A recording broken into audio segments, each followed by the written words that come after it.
Ladislav Hojer of Czechoslovakia had an IQ of 88. He took his first life at the age of 20 in 1978. He said he felt the beauty of his country but was also looking for a woman. Later, he attacked a woman leaving the movie theater.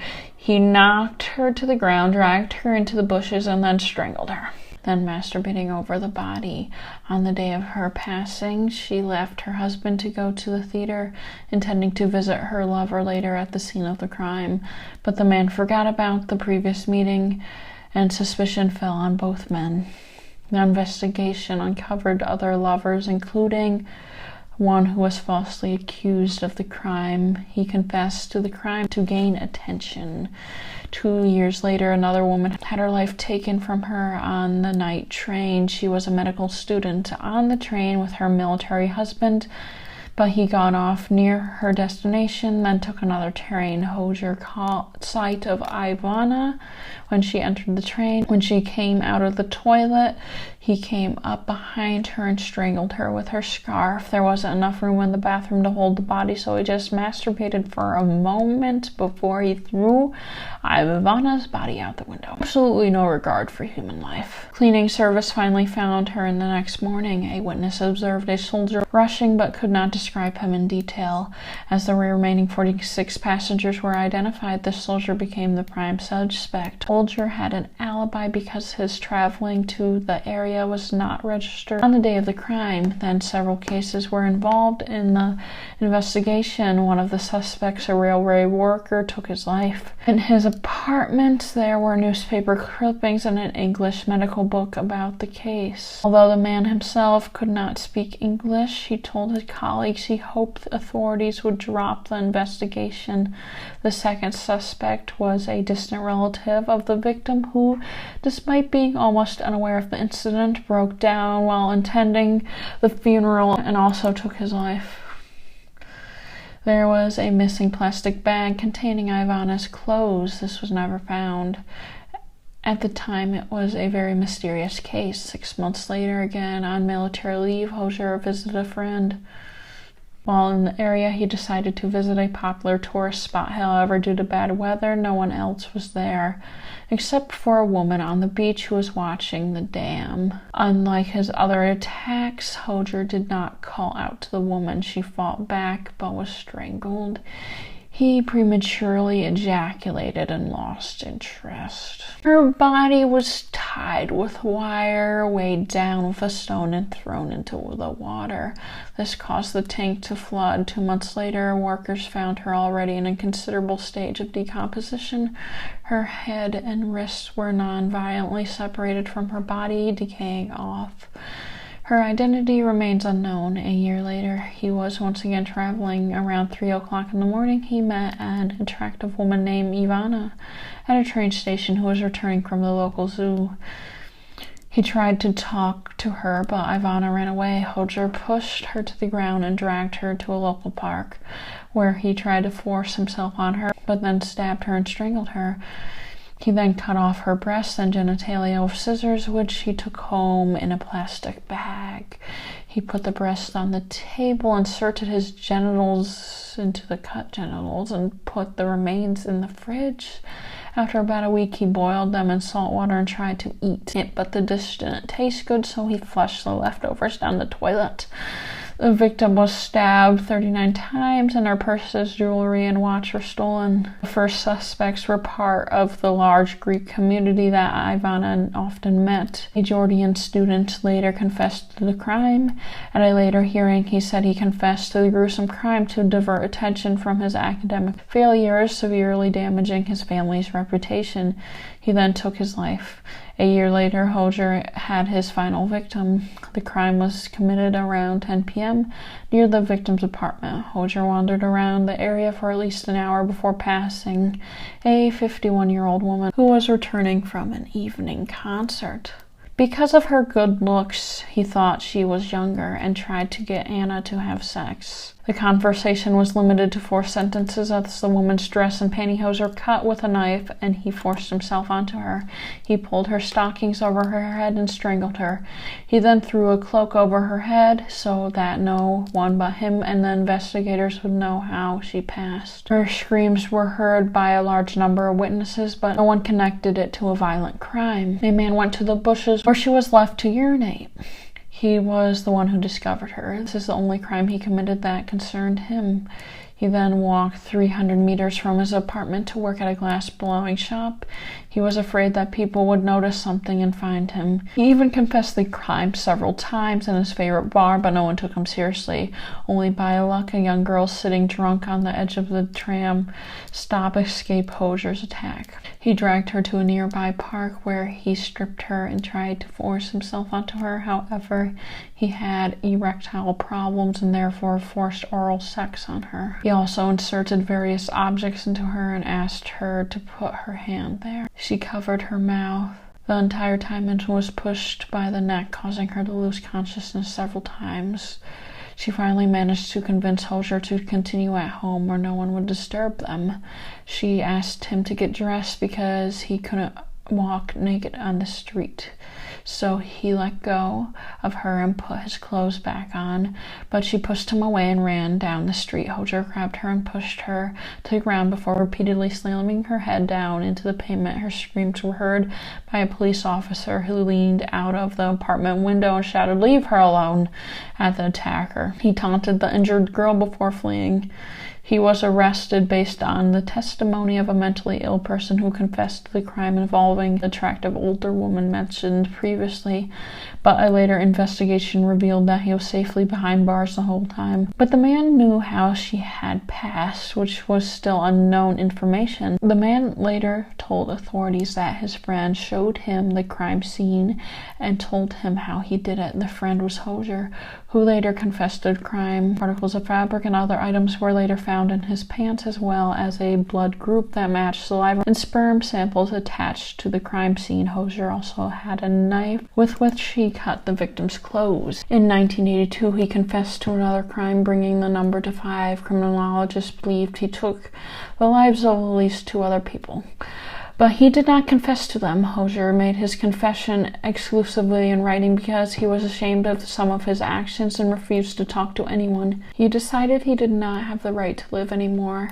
for his brutal actions. He also retracted his confession once, although it was possible that he had committed other crimes. There was a fear of confusing investigators with false accusations, so the investigation was closed. Ladislav Hosier was executed on August 7th, 1987. Before receiving the sentence, he expressed fear of dying. If you are afraid of death, the best way to not be, in my opinion, is to simply believe you're not going to die. Which I believe. I think I'm immortal. The execution was postponed twice due to the criminal's illness, according to reports by experts in psychiatry, sexology, and psychology.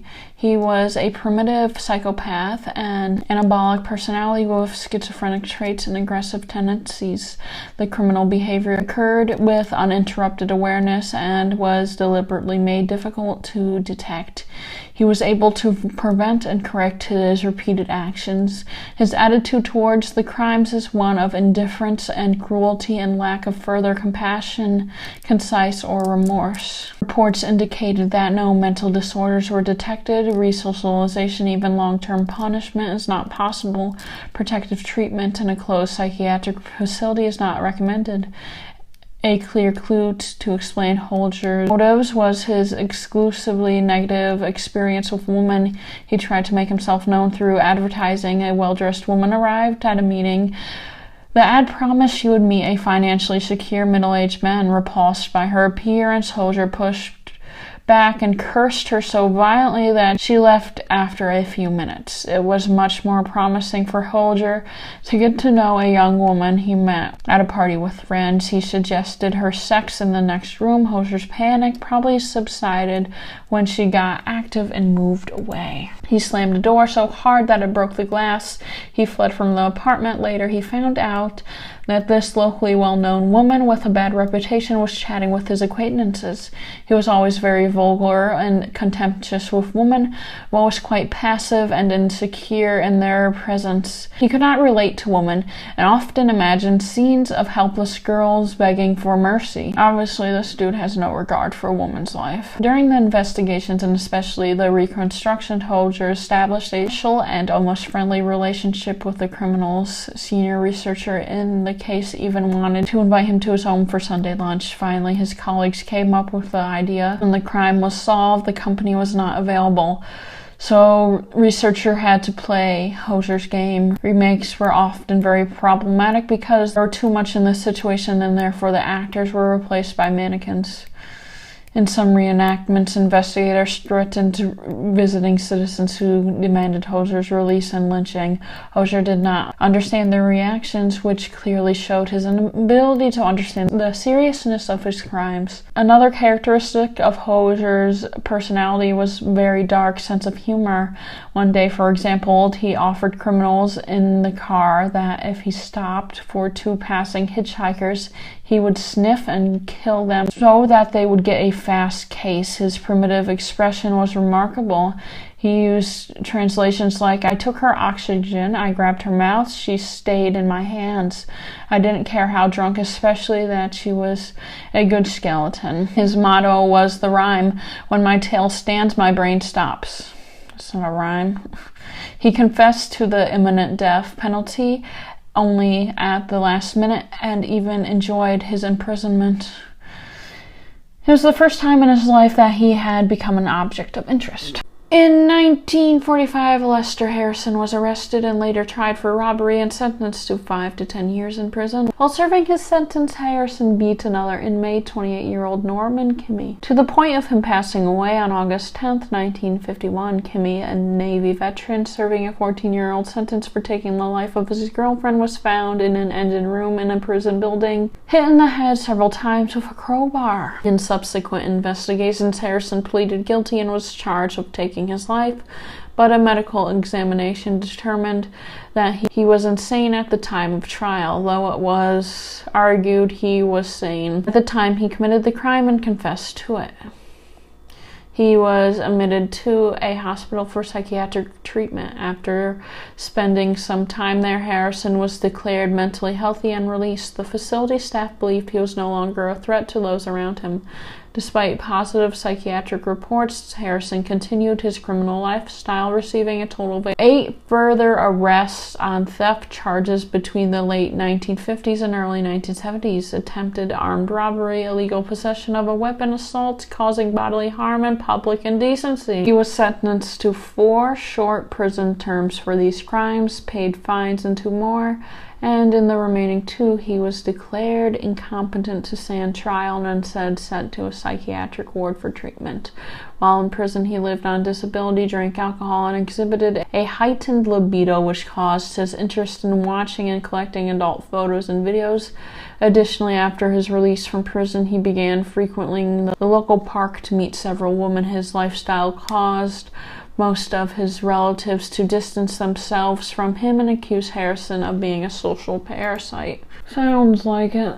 He was again arrested for theft under the name Sylvester Hudson and placed on probation. This time, the examining psychiatric doctor diagnosed him as paranoid schizophrenic, but otherwise sane to stand trial. As a result, Harrison was charged, convicted, and sentenced to a year and 18 months in prison, though with already having served most of his sentence in the county jail, he was soon released.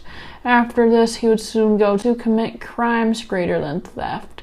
On the evening of July 19, 1970, 46-year-old Agnes Lehman, a homeless woman living in the Skid Row area of Chicago, was found beaten to the point she had passed away. The same evening, Wilbur McDonald, a 31-year-old factory worker with no criminal record, was found beaten and unconscious in another part of Grant Park, suffering from a fractured skull and most of his teeth knocked out. After receiving medical attention, he claimed he was attacked and robbed by an unknown assailant while walking in the park. While While investigating Lehman's crime scene, police found McDonald's shoes several feet from the woman's body, making him a suspect in the crime. McDonald was arrested, charged, and finally convicted of the crime with purely circumstantial evidence and sentenced to 150 years in prison. 2 years later, 24-year-old English architect Judith Betley was found in a park in the same way Agnes was found. Soon after, Harrison was arrested for beating a different woman with a concrete brick on a Chicago street, but was released after paying a $5,000 bail. A year later, Irene Kutos was found in the same way the previous two women were, but also stabbed, followed by 24-year-old Lee Alexis Wilson, a California art student studying at the Art Institute of Chicago. 10 days later, on the afternoon of August 13th, a drunk Harrison went to the park after he watched an adult film. He found and attacked 28-year-old Judith Elaine Ott, who was visiting the city from Seattle. He attempted to force himself onto her in a public restroom of the park. Judith violently resisted him, screaming, after which Harrison stabbed her several times, resulting in her passing. The woman's husband, David, who was near the bathroom with the children, heard the screams and rushed to her aid. Spotting Harrison with a knife in his hand, he tried to run away, but David and a couple of park staff managed to catch him. When taken to the police station in question, Harrison suddenly confessed being responsible for the passings of 4 different women, recounting details only known to investigators at the time. For example, the perpetrator used a knife to remove the flesh of one of the victims and apparently took it with him. Harrison claimed he brought it home and ate it. During a search of his apartment, the police found personal belongings of the victims and body hair stuffed in envelopes, as well as newspaper clippings about the crimes. Because they were similar to his other crimes and lived in Harrison's neighborhood, authorities tried to charge him with the passings of 2 other women, but he vehemently denied having involvement in these cases. His confession for the crime committed against Lehman freed McDonald from prison, and his case was labeled a miscarriage of justice. Because of this, the governor released him fully and apologized to him. After his release, McDonald filed a civil lawsuit against the state seeking $5 million in damages for his years in prison, but the court awarded him only $15,000 as the maximum amount available in Illinois law at the time. Despite confessing to the crimes and clear evidence pointing to his guilt, Harrison was found incompetent to stand trial in 1978, discharged by reason of insanity, and sent to a psychiatric hospital. 8 years later, due to an old spinal cord injury, Harrison was almost completely paralyzed. As a result, his state-appointed lawyers requested his release in May of that year, arguing that he no longer poses a threat to society in that state. Officials supported the initiative because his medical care cost them more than $184,000 a year. However, the district attorney argued that Harrison could still be a danger, offering several testimonies showing that he still had movement in his hands and fingers. In addition, hospital staff testified that despite his advanced age and health problems, Harrison continued to have high sexual desire and often had an erection while interacting with the nurses. Finally, the court ordered Harrison to undergo an independent forensic neurological examination to determine his physical condition and whether he remains dangerous.